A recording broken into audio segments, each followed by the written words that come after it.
Mission 2047 എന്ന് കേൾക്കുമ്പോൾ ഒരു കൂട്ടർ ചോദിക്കും ഇസ്ലാമിക രാഷ്ട്രമാണോ എന്ന് ചോദിക്കും, ചില കൂട്ടരല്ല ഹിന്ദു രാഷ്ട്രമല്ലേ എന്ന് ചോദിക്കും. രണ്ടായാലും പേടിയാണ് ആൾക്കാർക്ക്.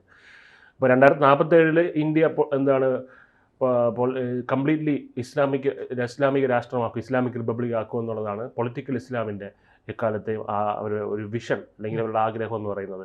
അതേസമയം 2047 ഹിന്ദു രാഷ്ട്രമാക്കും എന്നുള്ളതാണ് കമ്മികളുടെ പറഞ്ഞു നടക്കുന്നത്. പക്ഷേ ശരിക്കും അങ്ങനെയല്ല.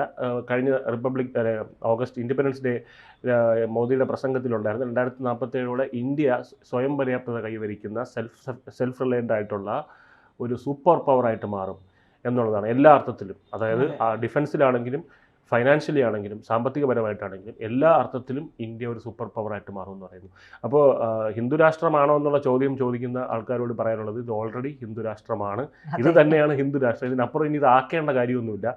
ഇത് ഇവിടെ ഭരണഘടനയിൽ ഈ പറയുന്ന സെക്യുലറിസം ഒക്കെ എഴുതി വെച്ചത് കൊണ്ട് മാത്രം ഇവിടെ സെക്യുലർ ആവുന്നതല്ല, ഭൂരിപക്ഷം ഹിന്ദു സമൂഹം ആയതുകൊണ്ടാണ് ഇവിടെ സെക്യുലർ ആയിട്ട് ഇരിക്കുന്നതെന്ന് മനസ്സിലാക്കുക. നേരെ തിരിച്ചാണെങ്കിൽ ഇത് ഒരിക്കലും സെക്യുലർ ആവില്ല എന്നുള്ളത് മനസ്സിലാക്കുക. അതായത് ഭരണഘടനയിൽ സെക്യുലറിസം എഴുതി വെച്ചത് അത് കണ്ട് പേടിച്ചിട്ട് ആരും ഇരിക്കില്ല എന്നുള്ളതാണ്. അപ്പോൾ ഹിന്ദു രാഷ്ട്രം ആക്കേണ്ട ആവശ്യമില്ല, ഹിന്ദു രാഷ്ട്രം അങ്ങനെ തന്നെയാണ്. എൻ്റെ ചോദ്യം എന്ന് പറയുന്നത് 2047 ഇതിൽ ഏതായിരിക്കും നടക്കാനുള്ള സാധ്യത കൂടുതൽ? ഇപ്പോഴത്തെ ഒരു സ്റ്റാറ്റിസ്റ്റിക്സ് ഒക്കെ വെച്ചിട്ട് ഈ പൊളിറ്റിക്കൽ ഇസ്ലാം പറയുന്ന പോലെ ഇത് മുസ്ലിം രാഷ്ട്രമാകുമോ, അതോ മോദി പറയുന്നത് പോലെ സൂപ്പർ പവർ ഇന്ത്യ എന്നുള്ളതൊരു സൂപ്പർ പവറായി മാറും? എന്താ സംശയം? അത് നമ്മൾ സൂപ്പർ പവർ ആവും എന്ന് തന്നെ നമുക്ക് പറയാം. അതായത് അതിലേക്ക് നയിക്കുന്ന പല ഘടകങ്ങളുണ്ട്, നമുക്ക് അനുകൂലമായി വന്നു ചേർന്നിട്ടുള്ള ഘടകങ്ങളുമുണ്ട്. അപ്പം നമ്മൾ ഏതാണ്ട് കുറച്ച് മേഖലകളിൽ സ്വയം പര്യാപ്തത ഇപ്പോൾ തന്നെ കൈവരിച്ചു കഴിഞ്ഞിട്ടുണ്ട്. ഇനി ബാക്കിയുള്ള സെക്ടറുകളിൽ കൂടി നമ്മൾ സ്വയം പര്യാപ്തത കൈവരിക്കേണ്ടത് ആവശ്യവുമാണ്. അപ്പോൾ പെട്രോളിയം ഉൽപ്പന്നങ്ങൾ, യന്ത്രങ്ങൾ, ഓട്ടോമൊബൈലുകൾ, പ്ലാസ്റ്റിക്കുകൾ, ഇലക്ട്രോണിക്സ് ഉൽപ്പന്നങ്ങൾ എന്നിവയൊക്കെയാണ് ലോകമെമ്പാടുമുള്ള ഏറ്റവും മികച്ച 5 കയറ്റുമതികളിൽ ഉൾപ്പെടുന്ന ഒരു കാര്യം. അപ്പം ഇതിൽ ഏതാണ്ട് പകുതി കാര്യങ്ങളിലോ അല്ലെങ്കിൽ ഏതാണ്ട് പൂർണ്ണമായിട്ടും തന്നെ നമുക്കറിയാം, നമ്മൾ പെട്രോൾ വാങ്ങി ശുദ്ധീകരിച്ച് പലതാക്കി വിൽപ്പന നടത്തുന്നുണ്ട്. അപ്പോൾ അതുണ്ട്. ഇലക്ട്രോണിക്സ് രംഗത്ത് നമ്മൾ സെമി കണ്ടക്ടർ ചിപ്സിൻ്റെ ഇതിലേക്കൊക്കെ രംഗപ്രവേശം നടത്തി കഴിഞ്ഞു എന്നുള്ളത്. അപ്പോൾ അങ്ങനെയുള്ള കാര്യങ്ങളിലൊക്കെ ഏറ്റവും സൂപ്പർ പവർ ആവാൻ വേണ്ടി തന്നെയാണ് ഇലക്ട്രോണിക്സ് ഉപകരണങ്ങൾ എന്ന് പറയുമ്പോൾ നമ്മുടെ മനസ്സിലെന്നല്ല, ലോകമെമ്പാടുമുള്ള ആളുകളുടെ മനസ്സിൽ ചൈനയാണ് ഓടിയെത്തുക. അതിൽ അവർക്ക് അതെ, അതിൽ അവർ അത്രത്തോളം മുന്നേറ്റം കൈവരിച്ചത് കൊണ്ടാണ്. അച്ചപ്പവും മറ്റേ ഇതൊക്കെ സ്ത്രീകൾ ഉണ്ടാക്കുന്നത് അച്ചപ്പവും ഈ പറയുന്ന സ്നാക്സ് ആണ്. പക്ഷെ അവിടെ കുടിൽ വ്യവസായി പറയുന്ന ഫോണും അതെ ലാപ്ടോപ്പും ഒക്കെയാണ്. അതെല്ലാം ഉണ്ട്. പക്ഷെ അത് രണ്ട് സംസ്കാരങ്ങളുടെ കൂടി വ്യത്യാസമാണ്. അല്ല, അങ്ങനെ ഇന്ത്യയിലേക്കും എത്താം. അപ്പൊ അങ്ങനെയുള്ള പലതരത്തിലുള്ള സംരംഭങ്ങളൊക്കെ നമ്മുടെ വീട്ടമ്മമാരിപ്പോ പലതരത്തിൽ വളരെ നമ്മൾ ഞെട്ടിക്കുന്ന സംരംഭങ്ങളുമായിട്ടൊക്കെ വരുന്നുണ്ട്. അവിടെ നിന്നൊക്കെ ഓരോരുത്തർ ഓരോ പ്രോഡക്ട്സ് ആയിട്ടൊക്കെ വരുന്നത് കാണുമ്പോഴാണ് നമ്മൾ ഇതൊക്കെ നമ്മുടെ നാട്ടിലും പറ്റുമല്ലേ. പക്ഷെ വിപണി കണ്ടെത്തുക എന്നുള്ളത് പ്രധാനപ്പെട്ട ഒരു കാര്യമാണ്. വെറുതെ ഉണ്ടാക്കി വെച്ചിട്ട് കാര്യമില്ല. ഈ വിപണി എങ്ങനെ നമുക്ക് സ്വായത്തമാക്കേണ്ട, വിപണി എങ്ങനെ പിടിച്ചെടുക്കാം എന്നുള്ളത് തന്നെയാണ്. അപ്പോൾ ഈ പറയുന്നത് പോലെ ഇന്ത്യയിൽ നിന്നുള്ള സാങ്കേതികമായിട്ടുള്ള ഉയർന്ന സാങ്കേതിക വിദ്യ കയറ്റുമതിയുടെ കുറഞ്ഞ ശതമാനം എന്ന് പറയുന്നതാണ് നമ്മളെ പിന്നോട്ടടിക്കുന്ന ഒരു കാര്യം. നമ്മുടെ മൊത്തം കയറ്റുമതി ഉണ്ടല്ലോ, ആ മൊത്തം കയറ്റുമതിയുടെ 6.3% ഉയർന്ന സാങ്കേതിക വിദ്യയുടെ കയറ്റുമതിയാണ്. ചൈനയുടേത് 29%, ദക്ഷിണ കൊറിയയുടേത് 32%, വിയറ്റ്നാമിൻ്റേത് 34%, സിംഗപ്പൂരിൻ്റേത് 39%. ചൈന $652 ബില്യൺ, ദക്ഷിണ കൊറിയയുടേത് $192 ബില്യൺ, സിംഗപ്പൂരിൻ്റെ പറയുന്നില്ല, മലേഷ്യയുടേത് $90 ബില്യൺ ഒക്കെയാണ് ഇങ്ങനെയുള്ള കാര്യങ്ങൾ. അതായത് ഇതൊക്കെയാണ് ഹൈടെക് ഉൽപ്പന്നങ്ങൾ കയറ്റുമതി ചെയ്യുന്നതിലുള്ള ഒരു അവരുടെ നേട്ടം എന്ന് പറയുന്നത്. നമുക്ക് പോകുമ്പോൾ ഈ സെമി കണ്ടക്ടറുടെ ഒരു കാര്യം പറഞ്ഞല്ലോ, സെമി കണ്ടക്ടർ ചിപ്പുകളുടെ ഒരു കാര്യം പറഞ്ഞു. മറ്റൊന്നാണ് പ്രധാനപ്പെട്ട ഒന്ന് എന്ന് പറയുന്നത് ബഹിരാകാശ വ്യവസായമാണ്. ഈ ഇന്ന ദിവസം നമ്മൾ ചെയ്ത ഒരു വാർത്തയിൽ പറയുന്നുണ്ട്, നാസ അടിച്ചുപൂട്ടി നാസയ്ക്ക് പ്രവർത്തിക്കാൻ ഫണ്ട് കൊടുക്കുന്നില്ല ട്രംപ്. അപ്പൊ നാസ അടച്ചുപൂട്ടി എന്നുള്ളതാണ്. അപ്പോഴാണ് നമ്മുടെ ഇവിടുത്തെ ബഹിരാകാശ വ്യവസായം എന്ന് പറയുന്നത് വലിയ രീതിയിലുള്ള കുതിപ്പിലേക്ക് പോയിക്കൊണ്ടിരിക്കുന്ന ഒരു സാഹചര്യം. അപ്പോൾ 2030 ആകുമ്പോഴേക്കും ആഗോള വിപണിയുടെ 8 മുതൽ 10% വിഹിതം നേടാനായിട്ട് നമ്മുടെ ബഹിരാകാശ വിപണി ശ്രമിക്കുന്നുണ്ട്. 2021 ഇത് 2% 2047 ആകുമ്പോഴേക്കും 15% വിപണി നേടാനാണ് ഇതിൽ നമ്മൾ ലക്ഷ്യം വയ്ക്കുന്നത്. മറ്റൊന്ന് ഓട്ടോമോട്ടീവാണ്. ഇത് ലോകത്തിന്റെ ഡ്രൈവർ ക്യാപിറ്റൽ എന്നറിയപ്പെടുന്ന രാജ്യമാണ് ഭാരതം. അപ്പോൾ ഓട്ടോമൊബൈൽ ഉൽപാദനത്തിന്റെ ഒരു പ്രധാന ഹബ്ബായിട്ട് ഇത് മാറുന്നുണ്ട്. 2030 ആകുമ്പോഴേക്കും ഓട്ടോമൊബൈൽ വ്യവസായത്തിന്റെ ഉൽപാദന ശേഷി 3.3 ദശലക്ഷത്തിലധികം ആയിരിക്കണം എന്നുള്ളതാണ് നമ്മൾ പ്രതീക്ഷിക്കുന്നത്. ഇപ്പോൾ 2030 ആകുമ്പോഴേക്കും 7.5 ദശലക്ഷത്തിലധികം വാഹനങ്ങൾ നമ്മൾ നിർമ്മിച്ച് വിൽക്കാനുള്ള ഒരു വിലയിരുത്തലുകളാണ് ഇപ്പോൾ ഉണ്ടായിട്ടുള്ളത് എന്നുള്ളത്. അങ്ങനെ ആ ഒരു കാര്യത്തിലുണ്ട്. ഇനി മറ്റൊന്നെന്താണ്, നിർമ്മാണ വ്യാപാര വൈവിധ്യവൽക്കരണ തന്ത്രങ്ങളുണ്ട്. നമ്മൾ ആദ്യം മേക്ക് ഇൻ ഇന്ത്യ ആയിരുന്നു. ഇപ്പോൾ പറയുന്ന നമ്മൾ മേക്ക് ഇൻ ഇന്ത്യ അല്ല, മെയ്ഡ് ഇൻ ഇന്ത്യ ആണ്. അതാണ് നമ്മുടെ ഇപ്പോഴത്തെ ഒരു സങ്കല്പം എന്ന് പറയുന്നത്.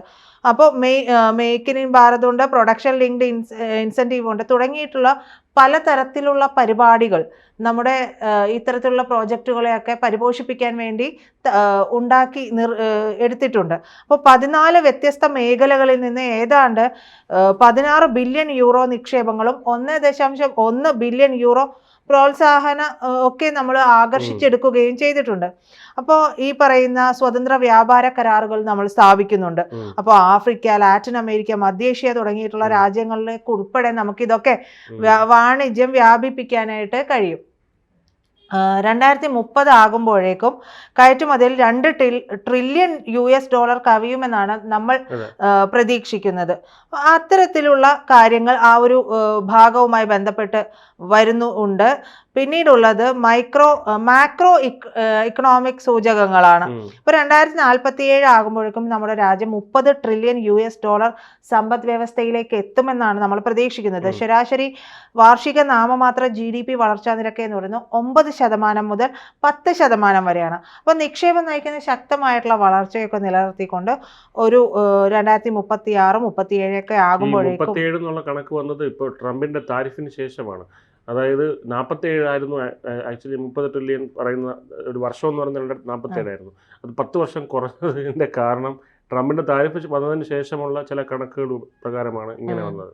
അതുകൊണ്ട് അപ്പോൾ എന്തായാലും 2036-37 ആകുമ്പോഴേക്കും ഭാരതത്തിൻ്റെ മൊത്ത സമ്പാദ്യ GDP എന്ന് പറയുന്നതിൻ്റെ അനുപാതം 48 ഉയരുമെന്നാണ് പ്രവചിക്കപ്പെടുന്നത്. മറ്റൊരു കാര്യം, 2047 ആകുമ്പോഴേക്കും നമ്മളുടെ മധ്യവർഗം എന്ന് പറയുന്ന വിഭാഗമുണ്ടല്ലോ, ആ മധ്യവർഗത്തിൻ്റെ ജനസംഖ്യ 597 ദശലക്ഷത്തിലധികം വർദ്ധിക്കുമെന്നാണ് പറയുന്നത്. അത് നമ്മുടെ സാമ്പത്തിക വളർച്ചയ്ക്ക് ഗണ്യമായിട്ടുള്ള ഒരു എന്താ പറയുക, ഗണ്യമായ ഒരു സംഭാവന നൽകുമെന്ന് പറയുന്നുണ്ട്. അപ്പോൾ ഇവരുടെ ജനസംഖ്യ ചെലവ് വളർച്ചയുടെ 75%-ലധികം വഹിക്കുകയും ഒക്കെ ചെയ്യുന്നുണ്ട്. അപ്പോൾ ഏതാണ്ട് ദരിദ്ര കുടുംബങ്ങളുടെ അനുപാതം ഇപ്പോഴുള്ള 15%-ൽ നിന്ന് 2031 ആകുമ്പോഴേക്കും 6%-ആയിട്ട്. അതായത് കമ്പനികളുടെ ചോദ്യം, എക്കാലത്തെയും ചോദ്യം, എന്ത് ഇന്ത്യ വികസനപരമായിട്ട് ചെയ്യുമ്പോഴും കമ്പനികൾ ചോദിക്കുന്ന ഒരു ചോദ്യമാണ്, പട്ടിണി മാറുമോ? പട്ടിണി മാറുമോ? ഈ പട്ടിണി മുഴുവൻ മാറ്റിയിട്ടാണോ എല്ലാ രാജ്യങ്ങളിലും വികസന പ്രവർത്തനങ്ങൾ നടക്കുന്നത്? റോക്കറ്റ് അയക്കുന്നതെന്ന് വെച്ച് കഴിഞ്ഞാൽ അല്ല. ഇവര് വേറൊരു കാര്യം, ഈ സർദാർ വല്ലഭായ് പട്ടേലിന്റെ പ്രതിമ അനാച്ഛാദനം ചെയ്തല്ലോ. അപ്പൊ ഇവർക്ക് ഭയങ്കര ചൊറിച്ചിലായിരുന്നു. അതെ, 3000 കോടി. പക്ഷേ ഒരു ദിവസം അതിൽ നിന്ന് കിട്ടുന്ന വരുമാനം എന്ന് പറഞ്ഞാൽ ഇവർക്ക് ചിന്തിക്കാൻ, സങ്കല്പിക്കാൻ കഴിയില്ലേ. ഇവരുടെ തലയിൽ കൂടി ഇമാതിരി കാര്യങ്ങളൊന്നും ഓടത്തില്ല എന്നുള്ളതാണ്. ഇനി നമ്മൾ വരുമ്പോൾ നമ്മുടെ പ്രധാനമായിട്ടുള്ള നിർമ്മാണ വ്യവസായങ്ങളുണ്ട്. അപ്പോൾ അത് 2023-24 സാമ്പത്തിക വർഷത്തിൽ നമ്മുടെ ആഭ്യന്തര പ്രതിരോധ ഉൽപാദനം എന്ന് പറയുന്നത് 1.2 ലക്ഷം കോടി രൂപയായിട്ട് ഉയർന്നിട്ടുണ്ട് എന്നുള്ളതാണ്. അപ്പോൾ 2014-15 46,429 കോടി രൂപയിൽ നിന്നാണ് ഈ ഒരു വളർച്ച നമുക്ക് ഉണ്ടായിട്ടുള്ളത്. അപ്പോൾ 174% വർധനയാണത്. അത് ആർക്കെങ്കിലും ചിന്തിക്കാൻ കഴിയുന്നതാണോ ഒറ്റയടിക്ക് ഇങ്ങനെ ഒരു വലിയ കുതിപ്പുണ്ടാവുക എന്നുള്ളത്? 2029 ആകുമ്പോഴേക്കും നമ്മുടെ പ്രതിരോധ ഉൽപ്പാദനം 3 ലക്ഷം കോടി രൂപയായിട്ടും കയറ്റുമതി 50,000 കോടി രൂപയായിട്ടും ഉയർത്തുക എന്നുള്ളതാണ് നമ്മുടെ ഇപ്പോഴത്തെ ഒരു ലക്ഷ്യം എന്ന് പറയുന്നത്. അതിനെ മുൻനിർത്തിയിട്ടുള്ള പ്രവർത്തനങ്ങളാണ് ഇതിലൊക്കെയും ഉണ്ടാകുന്നത്. അപ്പോൾ ഇതിലെല്ലാം ഇത്തരത്തിലുള്ള കാര്യങ്ങൾ വരുന്നുണ്ട്. അടുത്തത് എന്ന് പറയുന്നത് നമ്മുടെ കൃഷിയാണ്. കൃഷി നമുക്കറിയാം, നമ്മുടെ സാമ്പത്തിക വ്യവസ്ഥയുടെ നട്ടെല്ല് തന്നെയാണ് കൃഷി. ഈ അമേരിക്കയ്ക്ക് ആ ഒരു സെക്ഷൻ തുറന്നു കൊടുക്കാത്തതിൻ്റെ ചൊറിച്ചിൽ എന്ന് പറഞ്ഞാൽ തീരാത്ത ചൊറിച്ചിലാണ്. അപ്പോൾ അതിൻ്റെ സാധനങ്ങളൊന്നും കൊണ്ടുവന്ന് ഇറക്കേണ്ട ആവശ്യം സത്യത്തിൽ നമുക്ക് ഇവിടെ ഇല്ല. നമുക്ക് എന്തും ഇവിടെ ഉൽപ്പാദിപ്പിക്കാനുള്ള ഒരു ശേഷി നമുക്കുണ്ട് എന്നുള്ളതാണ്. അപ്പോൾ ഇതിനെയൊക്കെ ഡിജിറ്റലൈസ് ചെയ്തിട്ട് ഇതിന് വേണ്ടുന്ന പ്രോത്സാഹനമൊക്കെ നടത്തിക്കൊണ്ട് മുന്നോട്ട് പോവുക എന്നുള്ളതാണ് ഈ ഒരു ഇതുമായിട്ട് ബന്ധപ്പെട്ട് നമുക്ക് പറയാനുള്ളത്. ഏതാണ്ട് പിന്നീട് മറ്റൊന്ന് നമ്മൾ പറഞ്ഞതുപോലെ ആദ്യം പറഞ്ഞത് സെമി കണ്ടക്ടർ ചിപ്പാണ്. അപ്പം നമ്മുടെ ലോകത്തിലെ തന്നെ ചിപ്പ് ഡിസൈനർമാരിൽ 20% ഇന്ത്യക്കാരാണ്. പക്ഷെ എന്നിട്ടും നമ്മൾ ഈ ചിപ്പുകളെല്ലാം ഇറക്കുമതി ചെയ്യുകയാണ്. അതായത് അവരെ ഉപയോഗപ്പെടുത്താനുള്ള ഒരു ശേഷി നമുക്ക് ഇല്ലാതെ പോകുന്നുണ്ട്. അതിനു വേണ്ടിയിട്ടുള്ള കാര്യങ്ങളെല്ലാം നമ്മൾ ഇപ്പോൾ ചെയ്യുന്നുണ്ട്. രാജ്യത്ത് വേണ്ടിയിട്ടുള്ള കാര്യങ്ങൾ എന്ന് പറയുമ്പോൾ ഇവരെന്തുകൊണ്ടാണ് അവിടെ പോകുന്നത് എന്നുള്ളതാണ് ചോദ്യം വരുന്നത്. അവർക്ക് ഉയർന്ന ജീവിത നിലവാരം പുലർത്താനുള്ള ഇത്രയും കാശ് കൊടുത്ത് പഠിച്ചിട്ട് IIT IIM എന്നൊക്കെ പഠിച്ചിറങ്ങിയിട്ട് ഈ ഇത്രയും ഉയർന്ന അതിനനുസരിച്ചിട്ടുള്ള ഉയർന്ന ജീവിത നിലവാരം പുലർത്താനുള്ള ശമ്പളം ഇവിടെ കിട്ടുന്നില്ല. അപ്പൊ അത് കിട്ടണം, അത് കിട്ടിയാൽ ഇവിടെ വരുള്ളൂ. അതെ. അപ്പോൾ ആ തരത്തിലുള്ള കാര്യങ്ങൾക്കായിട്ടുള്ള കാര്യങ്ങളൊക്കെ ഇവിടെ ചെയ്യുന്നുണ്ട്. നമുക്കറിയാം നമ്മുടെ ഭാരത് സെമി കണ്ടക്ടർ മിഷൻ, അതിൻ്റെ കീഴിൽ സെമി കണ്ടക്ടർ മിഷനൊക്കെ ഇവിടെ തുടങ്ങിക്കഴിഞ്ഞിട്ടോ. അതിൻ്റെ നിർമ്മാണം, അതിൻ്റെ പ്രവർത്തനങ്ങൾ, അതുമായി ബന്ധപ്പെട്ടിട്ടുള്ള കാര്യങ്ങൾ ചെയ്യുന്നുണ്ട്. അതുമായി ബന്ധപ്പെട്ടിട്ട് ഇവിടെ മറ്റ് പ്രോജക്റ്റുകൾ വരുന്നുണ്ട്. അപ്പോൾ അതിന് ഗിഫ്റ്റ് സിറ്റി എന്നൊക്കെ പറഞ്ഞ് ഗുജറാത്തിലുണ്ട്, Gujarat international financial tech city. അതായത് ഇതുപോലെ ടെക്നോ പാർക്കല്ല, ടെക് നഗരങ്ങൾ. അപ്പോൾ ഇതുപോലെ അവിടെ നടന്ന് ജോലിക്ക് പോവാം.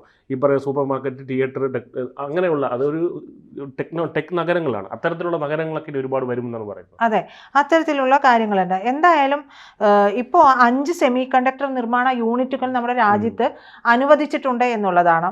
ഇത് മൊത്തം 18.15 ബില്യൺ US$ നിക്ഷേപത്തിന് തന്നെ കാരണമായിട്ടുണ്ട് ഈ 5 എണ്ണം കൊണ്ട്. അപ്പോൾ കൂടുതൽ ഉണ്ടാകുമ്പോൾ അതിൽ കൂടുതൽ നമുക്ക് നിക്ഷേപം വരും. ഭാരതത്തിൻ്റെ സെമി കണ്ടക്ടർ നിർമ്മാണ ലക്ഷ്യങ്ങളുടെ പ്രധാനപ്പെട്ട ഒരു നാഴികക്കല്ലായിട്ട് ഇത് മാറുന്നുണ്ട്. എന്തായാലും 2030 സെമി കണ്ടക്ടർ മേഖല 150 ബില്യൺ US$ ആയിട്ട് വികസിപ്പിക്കാനുള്ള ലക്ഷ്യം നമ്മുടെ സർക്കാരിനുണ്ട് എന്നുള്ളതാണ്.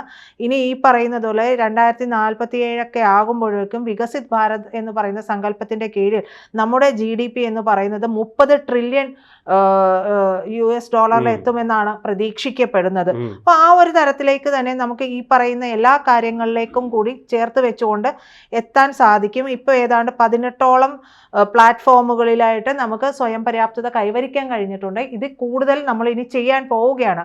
അതുകൊണ്ട് തന്നെയാണ് ഈ 2047 എന്ന് പറയുന്ന ഒരു വർഷം നിർണായക വർഷമായിട്ട് ഭാരതത്തിന് മാറുന്നത്. അവിടെ നമുക്ക് ഇസ്ലാമിസ്റ്റ് പൊളിറ്റിക്കൽ ഇസ്ലാമിനെ ഒന്നും നമ്മൾ നോക്കേണ്ട കാര്യമില്ല. നമ്മൾ ഇതുവരെയും മുന്നോട്ട് കുതിച്ചുകൊണ്ടിരിക്കുകയാണ്. അപ്പോൾ നമുക്ക് ഇനിയുള്ളതും അതേ രീതിയിലുള്ള ഡബിൾ എഞ്ചിൻ സർക്കാരുകൾക്ക് തന്നെ നിലനിൽക്കുമെന്നുണ്ടെങ്കിൽ നിലനിൽക്കാനാണ് സാധ്യത. അപ്പോൾ ഇത് എനിക്ക് തോന്നുന്നത്, അതായത് ഈ 2047 ഇന്ത്യ ഇസ്ലാമിക രാജ്യമാക്കാൻ നടക്കുന്ന ആൾക്കാർക്ക് ഇപ്പോൾ അത് ഒരു പാണ്ഡലോയുടെ മുമ്പിൽ നിൽക്കുന്ന തവളയുടെ അവസ്ഥയായിരിക്കും. സത്യം.